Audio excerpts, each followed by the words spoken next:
2025. Thank you once more for your subscriptions, and we are now into 20,000 subscribers, and for your positive feedback on how the channel has indeed helped all of you to achieve quality results. As we have ushered in the new academic year, we are going to kickstart this year's playlist focusing on short stories, English first additional language short stories.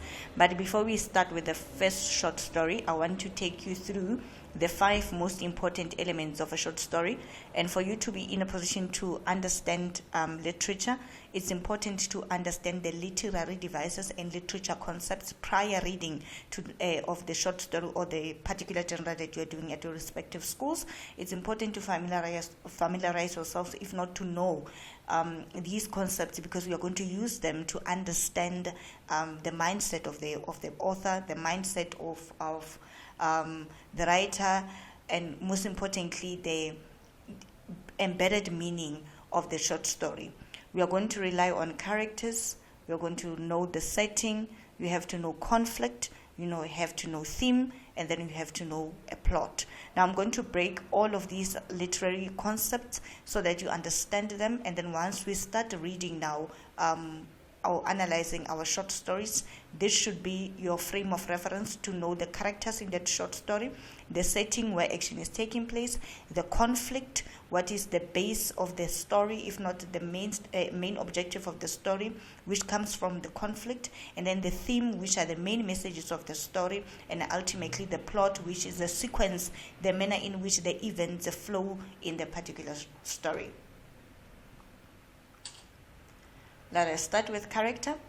A character is a person or sometimes an animal who takes part in the action of a short story or other literary work. So we rely on characters. Characters are actually the backbone of the story.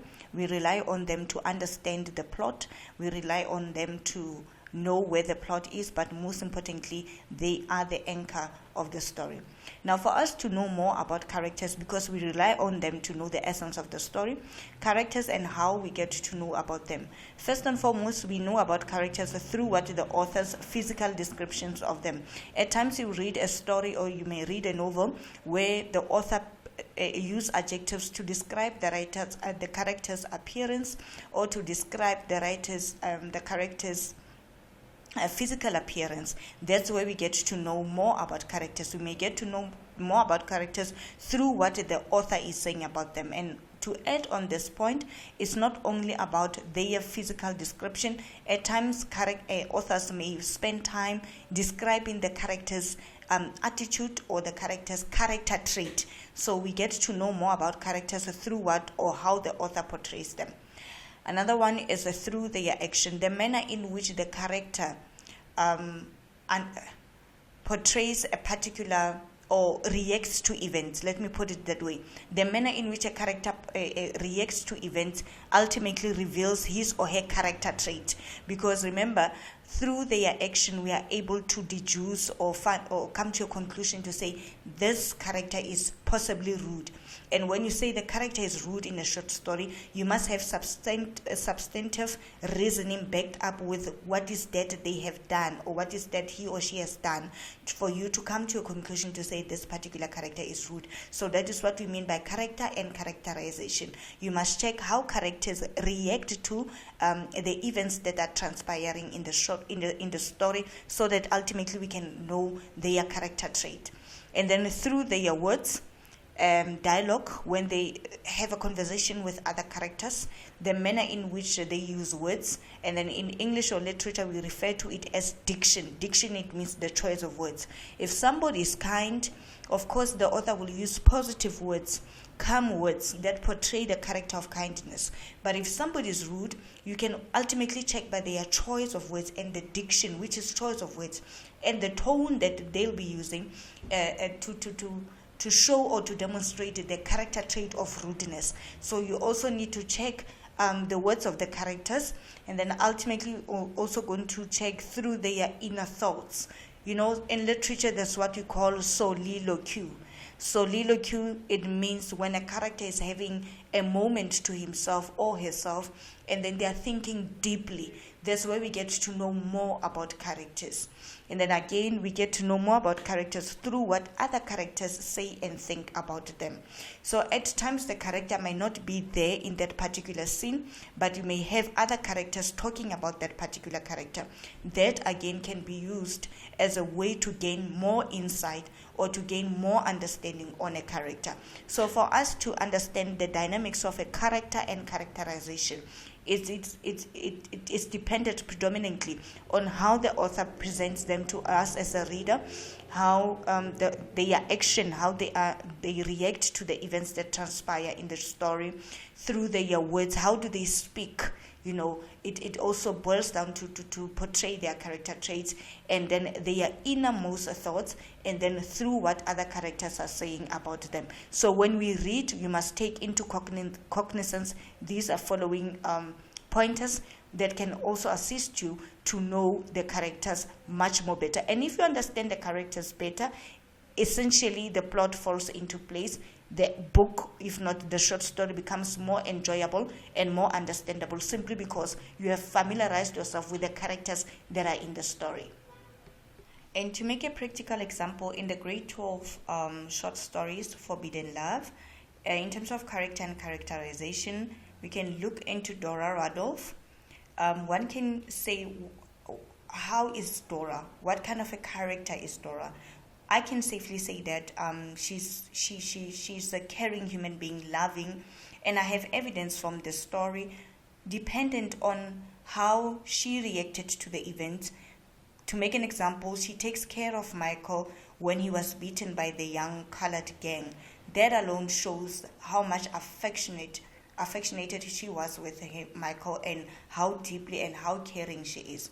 Can you see what I've used? I did not use my own opinion, but rather I used evidence from the short story Forbidden Love to come to a conclusion to say Dora, in terms of character and characterization, what is a typical character of Dora? She's a loving and caring woman, and I've got evidence to support that. So you see what I've used? I've used her action to conclude that she is a loving and caring person. So when you read about characters, you check all these elements in order for a story to become easier for you and to become relatable, and for you to thoroughly understand the characters much more better. Now, you also need to know a setting, which is the time and place that a story occurs. And this part is very important. Remember, in paper 2, grade 12, examiners mostly ask the question about setting. At times they can say describe time and place. So when we refer to a setting, it's not only a place where action takes place, but on a deeper level, you need to also understand time and place. What do we mean by time and place? It means the period in which the action or the story took place. Let's make an example with, again, Forbidden Love. The setting is during the height of the apartheid system, if not the apartheid regime in South Africa. That which also covers what the time factor. And then the place will be in the western township of Johannesburg, which was known by then as Sophia Town, and the Noord-Gesig area. The story is told from the omniscient narrator's point of view. Now, the time and place, the time may refer to a particular era, a particular period in time, and then place will be the actual location where action is taking place. And bear in mind that at times, depending on the genre that you are reading, an author may vacillate between various places. For example, in Cry the Beloved Country, where we move from Ikobo to Johannesburg. So in that, because it's a lengthy plot, we vacillate between various places. Even when you get to Johannesburg, it's a metropolitan city. Reverend Stephen Kumalo moves around different areas in Johannesburg. So when you are asked about the time and place, you must ensure that in your answer you also indicate time in terms of era, and then place will be the actual place where action is taking place. Authors often use description of land, scenery, building, seasons, or weather to provide a strong sense of a setting. Like in Cry the Beloved Country, the novel opens with Ellen Burton describing the hills of Ikobo, and then the scenery therefore. And then when you move to Johannesburg, he directs our attention to the skyscrapers, which are high buildings, which is a contrast of how which is the contrast of the introductory place that we know of Iqobo. So with that said, you must also be mindful on how the author in a short story or a particular genre, novel or drama, introduces the setting to you.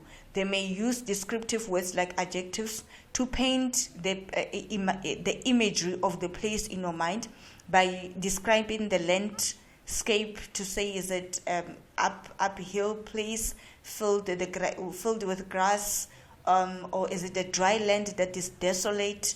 And then they may describe a building, or they may describe even a season. Maybe perhaps when the story opens, it's in a chilling way, a cold, or is it a scorching sun where it was a summer season, or it's a windy day. Whatever seasons may be, you must take into note how the how the author brings or shines, if not breathe life into the description of the setting. So it's very important to understand the setting, not only to know the setting, but to understand the setting, so that whatever events transpire in the plot, you can relate it to the time and place. For example, if you are reading about Forbidden Love and we say the time it was within during the apartheid regime, you must think about what was happening during the apartheid system in South Africa, so that whatever happens or transpires in the story, you can still take it back and connect it back to the time and place. It means where the action is taking place and in what particular period, what was happening in that particular period, so that the events of the story actually make sense to you. Right? And one important literary component that you need to understand is also a theme. A theme is the meaning or the main message behind events and characters' action in a story. The theme is a central idea or message or purpose in a short story. A theme can be expressed as a general statement about people or life. It is not a plot summary.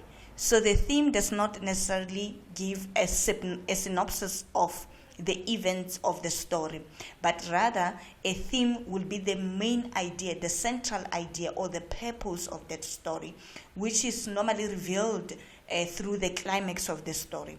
It can be either directly or indirectly stated by the author, most likely indirectly. Now let us make an example, and you can have multiple themes in one short story, depending on the events that transpired in that story. For example, in, again, Forbidden Love, we can have a theme of apartheid. Already I've stated in the opening that the story takes time during the height of apartheid in South Africa.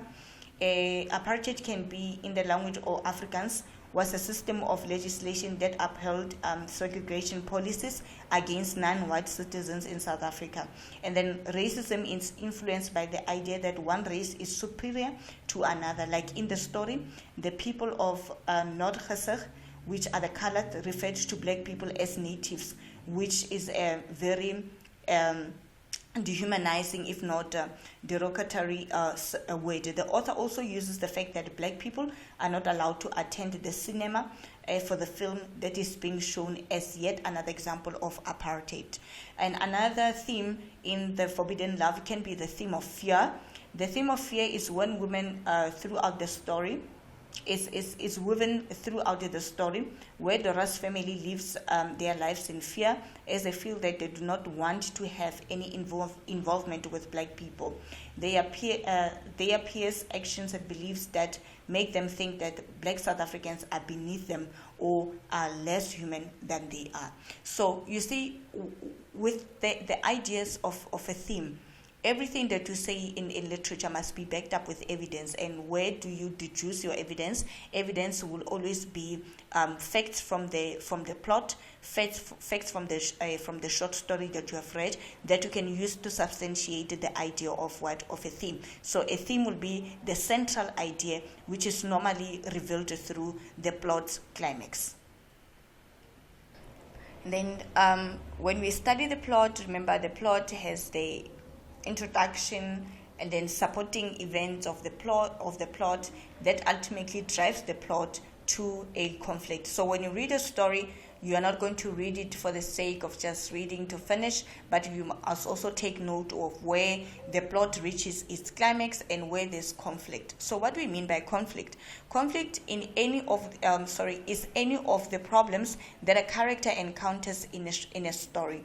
The conflict is a struggle between two people or things in a short story. So you must take note of what brings conflict in the particular short story, and how is the conflict solved. The main characters is on one side of the main conflict. Conflicts can be external, which means conflict with others and with nature. And then again, take note that conflict can also be internal, where maybe we have a protagonist who has interpersonal struggles, where they struggle with themselves, and then that one is not dependent, or the person's conflict is not dependent on any external factors or any other characters, but what he or she struggles with within himself or herself. That is what we refer to internal conflict. And then the main characters may struggle against one another, which is another important character, against the forces of nature, against society, against something inside himself or herself, like I've already noted or like I've already said. So you must also take note of if there is a conflict, or when you, upon noting or realizing a conflict, you must also be in a position to go deeper and understand the nature of conflict. Is it conflict that is dependent on the external factors? Is it conflict that is dependent or inflicted by other people on the character? Or is it an internal conflict? Let us make an example again on the climax of one of the short stories for English First Additional Language, which is Forbidden Love again.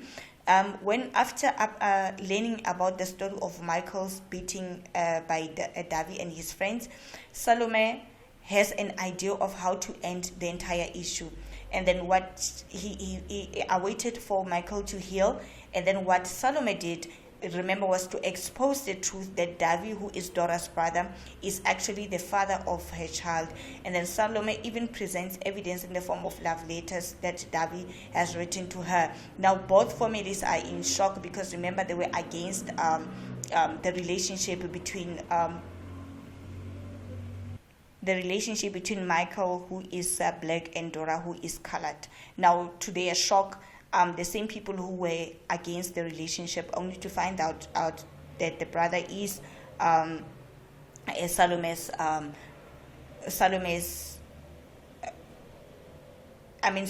fathered a child with Salome. So it was quite an interesting conflict there, where we see two families now having to come to terms with the fact that, in as much as they did not approve of this interracial relationship, the same person who was fighting the interracial relationship also had an affair with Salome. So that's where the conflict is. Now in the short story, you can see that the conflict is rather external, because it is dependent with when other characters have a conflict with another character. So that kind of a conflict is an external one. So when you read a short story, it's important to note where conflict is and what brings forth conflict in that short story. I hope you understand.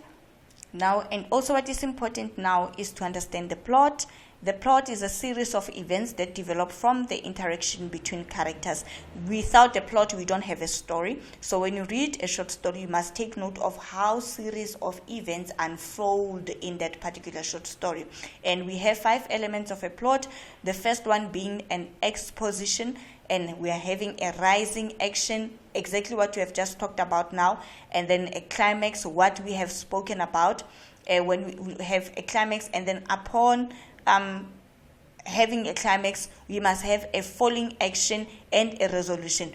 If the climax here presents a problem, we have to find out towards the denouement, which is the ending of the short story, how the climax is going to be resolved, and then this is where we are going to have a resolution. And the exposition is the start or introduction of the story, the background information that the reader must have in order to understand the story. This is where characters and setting are introduced. This is where the inciting incident occurs. The inciting incident begins the conflict. Now, when you, in the introductory part of the short story that you read, we refer to that in literature as exposition. And then that is where we can have a glimpse of the climax that will later take place. If you read you reach the crux of the story, you must be able to reflect back on what really birthed or what gave rise to this, or what birthed this climax or this challenge that is that the characters are facing in this particular short story. From the Forbidden Love, just from the introduction, knowing that the action is taking place in the height of apartheid system, and then already we are introduced to two people who are madly in love with each other, and from different races. By virtue of being in the apartheid system or under the apartheid system, that alone gives an indication of the conflict that will later form the climax of the story. So from the beginning, when you read, take note of such hints that will later help to have build up to the overall picture of how the climax was introduced, or how the climax rather was introduced, and what birthed the climax of the story. And rising action, all of the events that take place leading up to the climax, the conflict grows. So from the exposition, all the other supporting events of the plot are helping to what we call the rising action, because they are assisting to drive the plot to the climax. Now, the climax is the most exciting part of the story, the turning point in the story. Here, the story is turned into a different direction towards the conclusion. That's where we see the main challenge, the main conflict, the main fight, the main arguments in the story, and that what makes the story to be exciting. And then, of course, after that, that's when now we know the plot is driving down now towards the end, where we are going to see the resolution and the conclusion. The following action is the immediate reaction to the climax, all the actions that occur after the climax and before the conclusion of the story. Again, let me source example from Forbidden Love. After Salome exposed everything, in one of the following action and resolution is that Michael and Dora are no longer living under fear anymore, as there's a feeling that the rivalry and the fight has subsided forever. So, of course, upon divulging such information, that brought a wave of shock into the two families. And then thereafter, now we need to see how they react after hearing the news. That's where now we have our falling action, which is the immediate reaction to the climax. After the fight and argument, how do characters react to the climax, or to the incident or argument that gives us the falling action? All the action that occurs after the climax and before the conclusion of the story, that is our falling action. And the resolution, which is the conclusion of the plot, loose ends are tied up. There might not be a clear resolution. This is called a cliffhanger ending. Sometimes we have short stories that actually leave us hanging without having that clear resolution to the conflict that that was exposed, or the conflict that we read about in that particular short story.